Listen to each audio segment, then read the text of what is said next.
Hi, I'm Rebecca, and if you've been following the Cautionary Tale project online, you'll know that I wrote the book and the lyrics for the show. And we've had our last package, it's just been released, and I just wanted to sneak in an extra bit of bonus content. So today I'm going to teach you how to do the makeup for the characters in Gloaming. So when I was writing the script, I really wanted all of the people in Gloaming to look like they were sort of hollow shells of people because they couldn't ever live sort of fulfilling and happy lives. And there's a line in one of the songs that says that all the smiles in Gloaming are masks, they're not real. So when I was thinking about what the show would look like, this idea of people having sort of masks painted on their faces was always really kind of central to how I was imagining it. And it's really important that the makeup makes people look kind of ill. So it's a pale base with shadows to make them look gaunt or tired, and then exaggerated features. And I'm going to teach you to do this with stuff that hopefully you've got at home or you can lay your hands on quite easily. I'm shielding, so I can't go out at the moment because I've got an immune suppressed person in my family. So there are going to be some slightly weird and wonderful fixes in this, but I hope you enjoy it and I hope you improvise along with me. So the first thing that I'm going to use and you're going to need, so I've got some face paints and theatre makeup at home. You can use ordinary makeup that you can get in a normal chemist's. The thing you're going to need is a base, and it should be a couple of shades paler than your natural skin colour. Now I don't usually wear foundation, and I've actually only got a clown white, sort of a chalky white base, so I'm going to be using that, so my makeup will be much more exaggerated than it might normally be on stage, but it's a great way to illustrate the way that it will work anyway. So if you at home have foundation, or you could probably just use talcum powder on your face, and please only put things that are safe for your skin on your face, that's really important. And then I'm going to use these two. This is a theatrical makeup, it's called a bruise wheel, so it's got lots of nice kind of moody, bruisey, dark colours. You don't necessarily need to use this, you could use any kind of eyeshadow or face paint that you have at home that has these sort of dark, moody, depressed colours. And then I'm going to use this black face paint. If you don't have something like that, you could use a black eyeliner, or again some sort of eyeshadow, something like that, or face paint if you've got it, that's great. I'm also going to use some paintbrushes. These are special, these are actually paintbrushes for watercolours that I use for doing theatre makeup, but you can use any paintbrush at home, or if you've got face paints, again, use the brush that comes with that. And you need a sponge. Now, I can't go out and I've run out of makeup sponges, so I'm using a clean washing up sponge, and I've just cut a little corner off it to make a little kind of wedge shape for me to blend on my skin. I've also got a bowl of water, and I've got some tissues and some wet wipes just in case I make a mess. So the thing to think about to begin with is that you need a base that is a couple of shades lighter than your natural skin colour, at least a couple of shades. It's about making you look deathly or ghostly, not healthy. So if you're black or Asian, you need to use a colour that's appropriate to your skin colour. If you're Caucasian, you also need to use a colour that's appropriate to your skin colour. This is not the appropriate colour, it's just what I've got in lockdown. But it will give a really dramatic effect for the demonstration today. So because this makeup is, it's based on ideas around a Victorian kind of vaudeville or music hall makeup, and that's sort of smushed up with what silent film stars used to use on their faces. I'm going to begin by painting this pale base on, but because I want it to look like a mask, I'm going to draw a really sharp line all the way around my face and leaving a really clear gap so that people can still see my natural skin colour.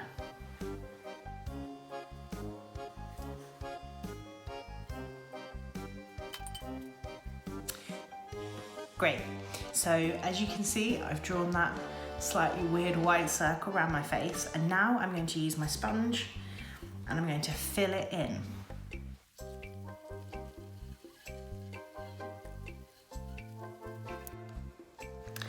Great, so as you can see, I have now got a very strange white mask on my face with a sharp line where you can see my natural skin colour. Now, the next thing that I'm going to do is I'm going to use the colours in this palette to add some shape and some shadows and some contours to my face. The whole point of this is to make me look more gaunt, to make me look ill, to make me look worried. So I need to figure out where the natural shadows on my face will fall. Now I've got quite a chubby face, as you can see, so I don't have a lot of hollows, so I need to help myself out. So I'm going to suck in my cheeks, and that'll give me an idea of where the shadow needs to fall on my cheeks, and then also I'll focus it under my eyebrows and down the sides of my nose. So I'm going to start doing that now. I'm going to use this kind of indigo-y colour, but if you've got face paints at home, any kind of dark colour, a blue or a brown, or even you could use black mixed with a little bit of white for some grey, or if you're using eyeshadows at home, you can just be very, very careful with how you apply it and not put it on too thickly on top of your pale base. Okay, so to begin,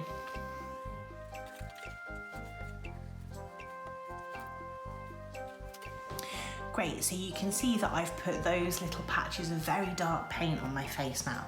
And the next thing that I'm going to do is I'm going to blend them down so that they look a little bit less dramatic.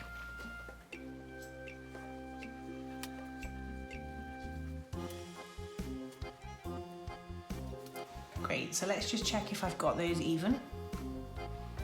I don't think they are quite. It's really useful to wiggle your face around a little bit just to see how the makeup moves as you put it on. So you can see that those shadows are kind of wiggling with my cheeks. Great. So the next thing I'm going to do is exactly the same, but with the shadows that I've put in the corners of my eyes. And I'm going to blend them up and out over my eyelid and under my eye to give me a really kind of hungry, hollow-eyed look. Great, so you can see that already I look like I've got much deeper eyes than I actually naturally do have. And it makes my nose look sort of thinner. So the next thing that I'm going to do is I'm going to extend the shadows down from the eye sockets all the way down my nose, and that'll allow me to create a sort of a characterful nose for myself. And I'm going to maybe I'm going to try making it look like it's been broken in the past. So I'm going to put a little kink in those lines of shadow. So the first thing that I do is I put a little bit of the same colour on the balls of my thumb and my forefinger, just like that. And I'm going to pinch the sides of my nose and pull the colour down over my nose. Great. So you can see that I started to make the beginning of a little kink there. So I'm going to exaggerate that a little bit. And then back down the side. And then again, I'm going to blend in all of that shadow.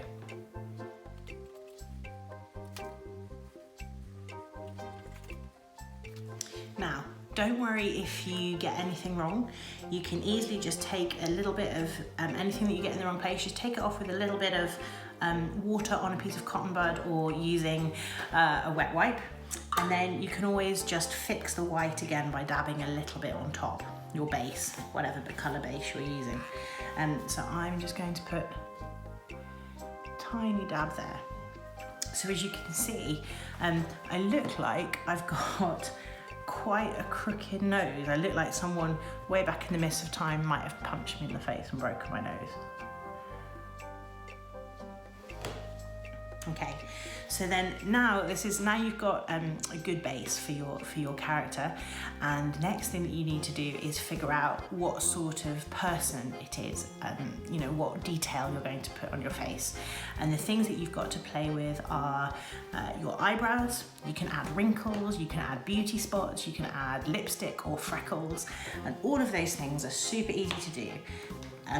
I recommend that you just find yourself a small brush, and I am going to use probably the black for this, and I'm going to begin by adding some eyebrows. And I feel like someone who has this kind of characterful nose probably needs pretty characterful eyebrows as well.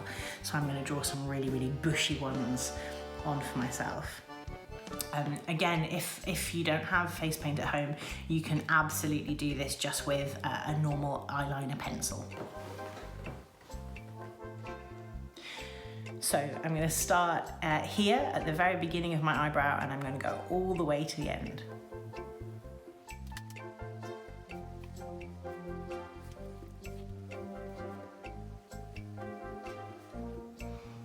Okay, so I think that'll kind of do. They look pretty dramatic to me, those eyebrows. I like the way that they wiggle with my face. And I think the next thing that I'm going to add is probably a frown line, actually. I sort of like the idea that this person has a really, really kind of grumpy, frowny face. It's miserable and gloaming. You'd spend a lot of time frowning. And I'm going to use the same colour as I've used for the other shadows on my face. And I'm going to screw up my face as much as possible to give myself an idea of where the wrinkle should naturally form. And I know that this wrinkle is here because I live with it every day.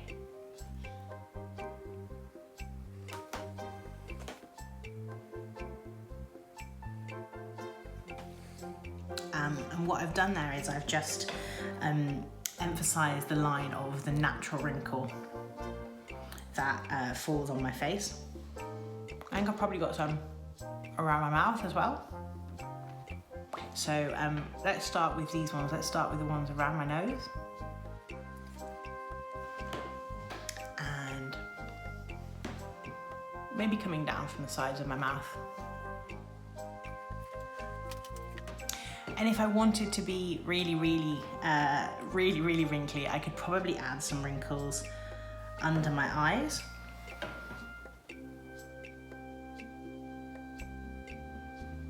Just following the natural line of any bags you might have yourself. I've got a fair few. Gosh, that looks like a really miserable, grumpy face. But I think I need to just clean my brush a little bit. I'm just cleaning the paint off my brush so that I can just blend this line in a little bit. The thing to remember is this isn't supposed to be a naturalistic, pretty makeup.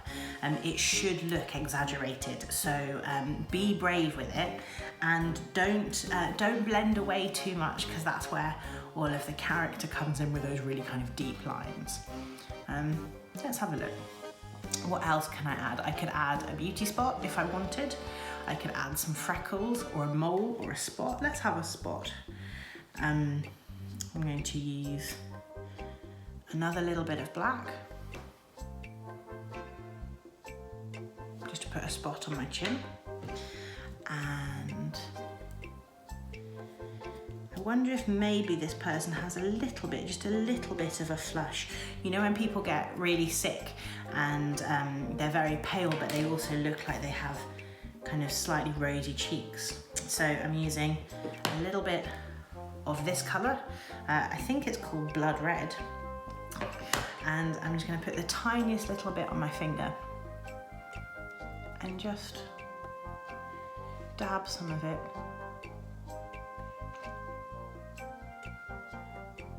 High on my cheekbones where blush might go. And then, because I don't want it to look too healthy, I think I'm also going to take a little bit of yellow from this palette. There it is. And I'm going to put a tiny bit of that in there as well. Just because there's something about this yellow that looks really, really sickly. Almost like a bruise. So the whole makeup, it almost becomes a kind of a bruise palette.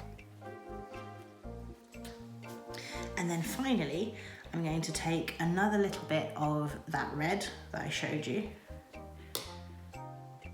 I'm going to just dab it onto my lips. And it shouldn't be too perfect and it shouldn't be too neat. In fact, I think I've almost got a little bit too much on there. So I'm going to use some of this tissue to take it off.